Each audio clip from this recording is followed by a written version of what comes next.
around different plant community systems. You're going to stay here. Great. And let's see if I can get these slides up here. I'll remind you that slides for most of our speakers are available. They are linked from the SFEC website, the event page for this event. If you want to follow along or look at PDF versions of the slides, you are welcome to do that. Those of you in the Stein room, we will move the video here just momentarily to get the picture right. And Lee, I think you're on. Okay, thanks for inviting me. Usually I speak about the boundary waters and Greg talks about mesophication, but today I'm going to talk about mesophication. So Jack and Eli decided to shuffle the deck here a little bit so we get new perspectives on everything. But I actually grew up in oak forests, so I've known them for, I probably shouldn't say 60 years now. So I've learned a lot about them over time. So here's a map of contemporary oak abundance in the US, and there's some areas here that I'm going to point out as case studies of the dynamics of oak. The Bigwoods in southern Minnesota, the Cedar Creek Ecosystem Science Reserve that the University of Minnesota owns, which is just to the north of the Twin Cities, and the Porcupine Mountains in upper Michigan. So here's the oak savanna, which has been, parts of it have been burned now almost annually for 50 years or more. So there's some restoration there.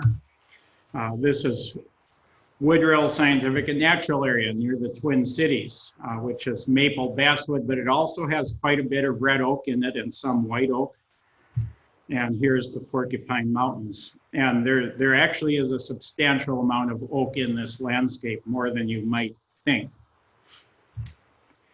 Another triangle for you, right? I was going to do a square, but you know, squares just aren't in vogue like they were when I was 30 years old.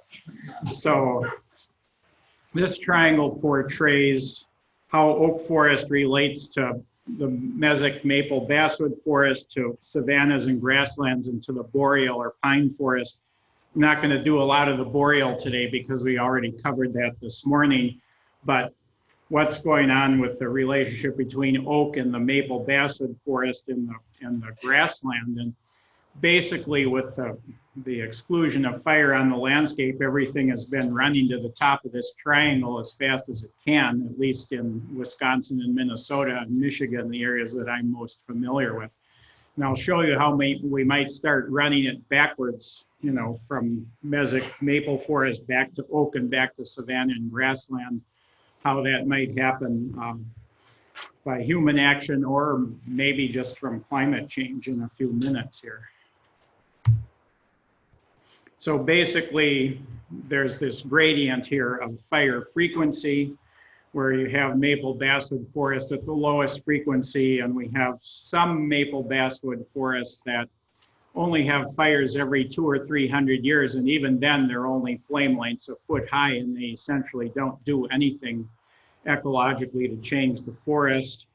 And then at the savanna end, we're talking about fire frequencies on the average of something like 2 to 5 years to maintain an open savanna like you see in this particular picture here. And oak does all sorts of things in the middle. There are open woodlands, there are closed woodlands, there are forests, there are half maple, half oak forests. There's just a whole mix of things in the middle. Very interesting complex of vegetation types there. And I'm going to concentrate a little bit more not just on mean fire interval, but the variability in the fire interval. So you can have a mean fire interval of 5 years, but it might burn 3 years in a row and then not burn again for 20 years and then burn 5 years later. And when you average it out over a long time, it's an average of 5 years for a mean fire interval. But the variability is extremely important. If you have a short mean fire interval and it's very regular, like it apparently was in some of the really open savannas, then grasses are going to dominate. But if you get just one of those long windows, the oaks can sneak in there and get big enough to survive the next fire, either as what we call the grub, which would re-sprout from the roots, or even as a tree where the bark is thick enough to survive the next fire. So even within a short mean fire interval, you can have different vegetation types depending on whether it's extremely variable or not. And then when you get into the moderate fire intervals, having it be even would keep the oaks, and having it be uneven would let some maples in. Maybe you have one interval that's 50 years or something, and some red maple can get in and grow big enough to have what we call a size refuge, where the tree would be big enough so the bark is thick enough to not be killed in the next fire.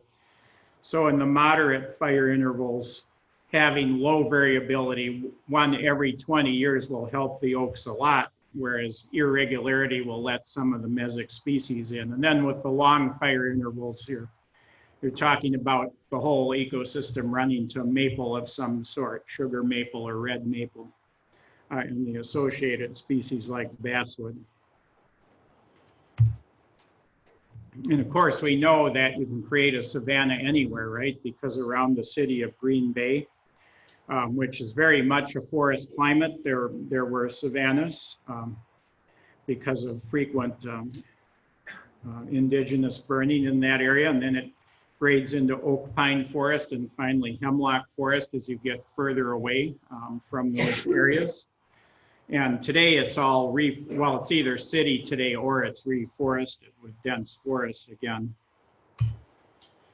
And one of those reasons is not only the exclusion of fire by people, but wetter summers. So in the last several decades, you see the blue areas here, and those run right along the edge of the historic prairie forest border from northern Illinois, southern Wisconsin through Iowa and Minnesota. That prairie forest border area has become a lot wetter in the last several decades. So that's one reason why it's so hard to maintain prairie remnants and oak savanna remnants in that area, because it's a lot wetter than it used to be. And I'll say a little bit more about that in a few minutes. At Cedar Creek Ecosystem Science Reserve, again, we have the gradient from prairie and savanna through woodland and forest here. And you can increase the frequency of fire and turn it back to a savanna. You just have to be a little bit patient. And here are some of the prescribed burns that they do at Cedar Creek, and you can see they get flame heights of 2 or 3 feet. Sometimes it'll go into a little lowland and there'll be denser vegetation. We'll get some 8 or 10 foot flames, but mostly 2, 3, 4 foot flames here. And the experiment has been going on for over 50 years, where these management units here outlined in the red lines delimit areas with different frequencies of prescribed burns. So some of the areas, like down in the lower right there, you can see in this aerial picture, the trees are not as dense. Those are the areas that have been burned 8 out of 10 years for the last 50 years. Whereas some of the areas that are solid dense forest, those are either the controls that have never been burned, or they're only burned once every 10 years in the experimental design. And here's a road that's going right down the middle between one of the control areas on the right. You can see there are paper birch in there, and it's a spring picture. You can see the white serviceberry flowers. There's a lot of red maple in there, a lot of northern pin oak, which has grown up to adult size, and the poor little bur oaks, which were never more than 10 or 20, 25 feet tall, are still in there, but they're starting to die from the shade. And then on the left side here, there's a burn unit that's been burned 8 out of 10 years, and that it was for 46 years at the time the picture was taken. You can see quite a difference there. And basically the way the conversion back to savanna works is that the pin oak trees, which came in when the fires stopped back in the 1930s, and actually Bud Heinzelman was involved here too. He lived in this area on the Anoka Sand Plain and observed when the fires stopped in the 1930s. So basically, pin oak came in, pin oak grew up to a mature tree, and now with the frequent burning in those experimental units with 8 out of 10 years of burning, the pin oaks get fire scarred at the base, like you see in the picture on the upper right. And I just happened to be on a class field trip when they were lighting the burn, and we saw that fire scar there on the base of the pin oak form right in the middle of the picture. And the reason it formed is because the crown of another pin oak fell there, and that caused an intense fire right in that area that actually burned the wood down to just ash, the white ash. Oh boy. It's ash that's white, so as not to confuse it with white ash trees. So they get those scars, and they are not very good at holding fire scars. They rot. And then you get a severe thunderstorm. We get hurricane force winds every year in that area in severe thunderstorms, and they blow down. So you have to wait until the pin oak trees get scarred, they rot and blow down, and that takes 40 or 50 years. And then once again, you're left with the little bonsai looking bur oak like you see in the picture on the upper left. That's probably 200 years old, and it existed on the savanna for 100 years, and then the fires stopped and the pin oak came, and now the pin oak's gone again, and the bur oak is back out into an open savanna like it was in the first 100 years of its life. So that's how that works, and you'll notice the interesting growth forms those bur oak have. Bur oak is kind of a bendy wood, and over the years with different injuries and snowstorms and ice storms, they get bent into these really weird shapes that you see in the picture there on the right. Okay, on to mesophication. Here by our keynote speaker and his advisor, I think was your advisor, Mark Abrams. So, the mesophication hypothesis that with the exclusion of fire, maple is able to invade. And of course, this is going on. It's a well-documented phenomenon in Wisconsin, where I grew up. It's highly, highly mesophied compared to what it was when I was younger. And it's not only, again, because people exclude fire through suppression, but because we have a much wetter climate. So there's always more than one thing going on in any ecosystem. And these are a number of sites in Wisconsin, and you can see in the bar graph there how much red oak there was in terms of importance value, which is basically related to the amount of basal area in 1950 versus 2004. So this would have been plots established by John Curtis's historic work that was done in the 1940s and 50s.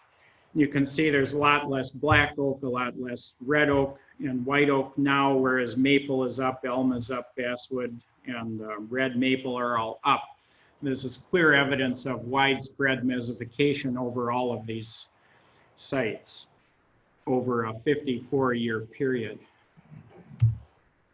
And again, it's the wetter summers so maple is doing much better on a wider variety of sites. It can grow on much sandier soils than it used to because it rains all the time. Sometimes it rains every day for a month in a row. Sometimes we have dew points of 81 degrees, which is higher than they get in Manaus, Brazil, in the heart of the Amazon.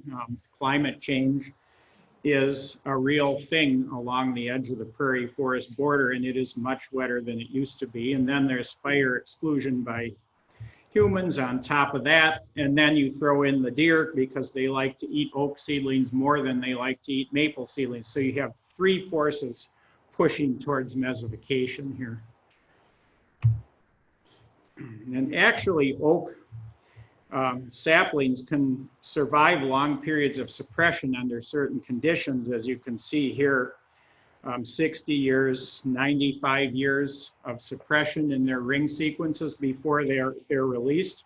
This is comparable to what I had for sugar maple and hemlock in the Porcupine Mountains in upper Michigan, but it was under conditions like the foreground in this picture, not the background. Most of our understories today are like the background. This is one of Craig Lorimer's experiments where he removed the understory and left the old trees, and these open understories are not very common anymore because of mesophication and because of buckthorn invasion.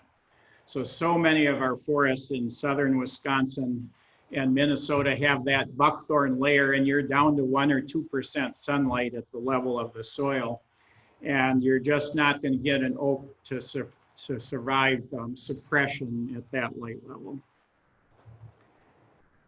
So suppression and shade tolerance are this gradient kind of relative thing. Sure, oaks are shade tolerant when you have a really open understory and a low density of trees, more in a woodland setting. They're shade tolerant under those conditions, whereas only hemlock and sugar maple are shade tolerant under conditions like you see in the background here, and that's what almost all these forests are like. So when you have that extra rainfall and the suppression of fire, you're throwing everything into the long mean fire interval on the upper bar here, and it's a great place for sugar maple, which is really nice for tourism in October because of the fall color, right? I mean, red maple might be a form of landscape cancer in terms of lumber and so on, but it's really pretty in October. And here are some large maple trees and a basswood. These are ones that have reached sizes where they're at a size refuge where if there is a fire now, it's not going to kill them. So the road back to oak, once you have a lot of maple and basswood trees in there, is not just reversing the trend that got there, right? It's a different pathway back because now the fires are never going to be intense enough to kill these big trees, and they're going to continue to shed seeds for hundreds of years. So you have to scar them really badly or remove them mechanically, or just be really patient. You know, do your burns every 10 years for the next 200 years, pass it off from one generation to the next, and eventually you'll get back to an oak forest. And here's a red oak, and look at the 3 maples there. I mean, at this size, you could actually kill them with a prescribed burn. The bark is only like 2 or 3 millimeters thick, right? The heat would penetrate there and kill the cambium underneath the bark, but not with maples and basswoods like this. But you could still, if they were only this size, you could still kill them. Well, in most stands, they're getting to pretty big sizes now, so it's harder and harder to go back to an oak forest. So here's a mixed red and white oak and sugar maple forest in southeastern Minnesota. And you could see that it would be really hard to run a fire through this forest. So as with the restoration of savanna, you'll need multiple fires. You need to put a lot, if you were going to try to restore something like this through fire, you have to put a lot more energy in there in terms of fire energy to make it go backwards than you think. It's going to take multiple fires or a really intense fire. You can't get a really intense fire unless you cut all the buckthorn and left it lay there and then burn that or something like that. There just isn't the fuel for what I would call an ecologically significant fire on the forest floor here. And then the maple can resprout, and you have the earthworm invasion. They're eating all the leaves, and the contiguity of the fuel on the forest floor isn't there. You can't even get a 3-inch flame to spread across the forest. You know, and one time my field assistant and I were really bored when we were having lunch doing field work, and we tried to start a forest floor on fire here, and we used up books and books of matches, and we got a little flame about 1 inch long that would progress about 1 inch sideways and then go out. After 100 tries, we gave up and went back to work. But that's what happens once you get maple in there. It makes it more humid. The fuel structure is all different. And then if you get buckthorn invasion or even worse, garlic mustard invasion that you know, has really high water content. It's just a lot of work. So how about these earthworm invaded understories? You think you can run a fire through that, the forest floor on the upper picture here? What about the worms themselves doing some of the work? Well, they only do half the work. They do get rid of the leaf litter. And a fire would get rid of the leaf litter, but unfortunately the worms don't kill the red maple, right? So they only do half the job that a fire would do, but they leave it in a condition where you can't run a fire through there to kill the red maple. In fact, the earthworms create an ideal seedbed for red maple, which is not a deep duff species like sugar maple.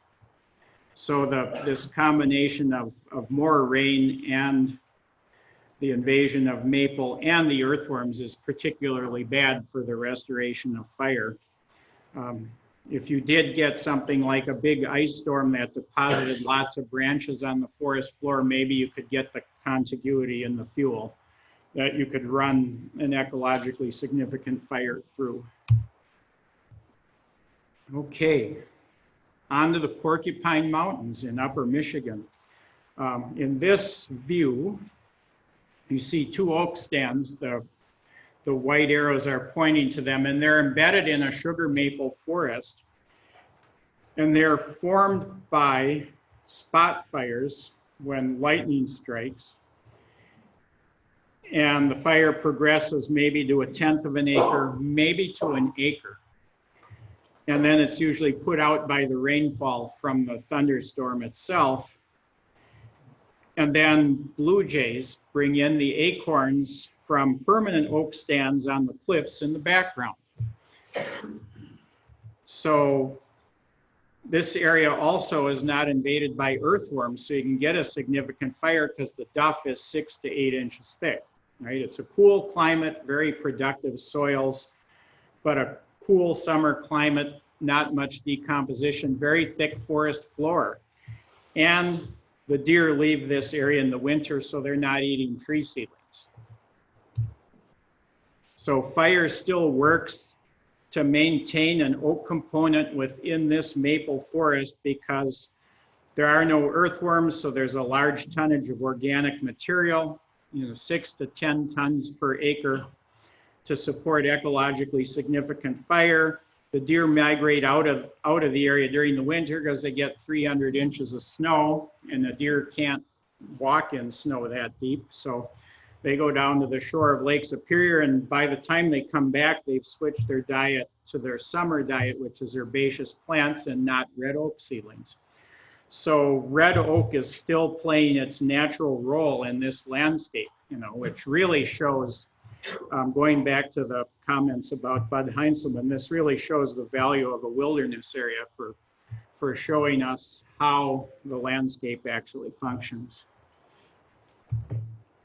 So we can't expect the rest of the landscape to function like an undisturbed wilderness area like the central part of the Porcupine Mountains. It'd be nice if we could. So back to the oak triangle. And so we've been running to the upper tip of this triangle, and the question is, can we run things the other way here? Maybe we don't have to. I'll get to that in a minute, but before I'm going to show you some brand new maps of biome distributions for future climate scenarios that where a warming climate might help tremendously for restoration of oak. But first, I just wanted to summarize all these complex interactions. So going from oak forest here in woodland in the middle to mesic forest, deer help push that along because they eat the oak seedlings and not the maple. Fire would push it the opposite way, but it's hard to do fire in a lot of places. Climate might be one of the big things that would push it back to oak. Earthworms will help push it back to oak. So right now we have these opposing forces, and we don't really know which is going to win at the moment. And then for going from oak savanna or oak woodland to savanna, fires, of course, would help push it that way. A warmer climate will help push it that way. Deer could help push it that way, in this case, by eating the oak seedlings as well if you wanted to go back to more of an open system. So here are my new biome maps. And so these are like the maps that Greg showed earlier, except the way I like to explain it, it's like a 5 or 6 dimensional system, and we're looking at it from the point of view of a different dimension. So these actually are consistent with what he showed. So the current biomes here, there's a little bit of boreal in northeastern Minnesota, and then there's mixed boreal there in the light green.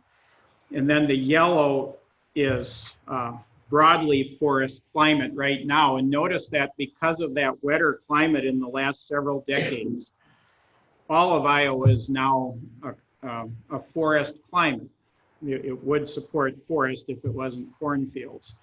And that's true of almost all of southwestern Minnesota as well. It is now wet enough to support forest because in the early part of climate change, it got wetter. The warming was mostly in winter. It hasn't warmed up in summer yet, so evaporation hasn't gone up to outstrip the increased rainfall, but our projections are that as climate change proceeds, the evaporation rates will go up more than the precipitation, and we'll see a great drying of this region, and it will be easy for prairie and oak savanna to move back into vast tracts of land. So looking at the future there with a low emission CO2 scenario, which I put in there as a joke because it's not going to happen, things wouldn't change much. But with the high emission scenario on the bottom there, as you can see, the prairie comes back in, and not only does it come back to the place where it was in Greg's maps, it takes over the whole state of Minnesota and much of Wisconsin. We end up with a little bit of oak forest up in the arrowhead, the tip of the arrowhead, which is now boreal in northeastern Minnesota. And I used to think that that high scenario was just in there to bracket the range of possibilities, but the new generation of general climate models that's coming out has upped the amount of warming hugely, as much as 6 to 8 degrees C for mean world temperature by the end of the semester. No, not the semester. The first week of classes was last week, and I'm teaching a class. By the end of the century, not the semester. So by the end of the century, this scenario in the bottom picture here, that might be a middle of the road scenario now when you look at the new general circulation model outputs for the latest generation of models. So that means good times for oak in upper Michigan and northeastern Minnesota. And if you love prairies, you should love this forecast. But you're all forest people, right? I see a lot of people who don't look very happy in the audience. So here's a lack of maple generation in a mixed oak forest near Minneapolis. It's an old growth remnant with 300-year-old trees. Look at the lack of maple regeneration there. Here's 2 years later, after we had 2 unusually cool and wet summers, the maple regeneration is back, but you go just 70 miles to the west, and there's still no maple regeneration here, even after those 2 unusually cool and wet summers. So to me, this indicates that mesophication is starting to reverse in areas along the prairie forest border. So you have stands with 200-year-old oak trees and 100-year-old maples under that, no maple seedlings on the forest floor. It is starting to happen, and I think this situation will progress a lot in the next few decades. As the evaporation starts to go up and it's just too dry for sugar maple. So we can expect it to contract its niche to the benefit of the oaks. Wouldn't it be nice if we could just stop climate change right when it's optimal for oaks instead of having it to go on to prairie and become the new Kansas? And so mesophication is going to reverse because of climate change. Maybe it'll reverse too much. Oaks will be favored by climate change. Fire will be easier to use. as the climate warms and the earthworms, deer will work against oak, right? You can't push everything in the right direction at once. So red maple and oak mixtures are likely. And for savannas, fires will become easier, and it will become easier to maintain savannas and prairies as well. And more details in these publications. I see I have 1 second left. We'll take questions when we do the panel. So, right. Well, let's thank Lee for a good talk.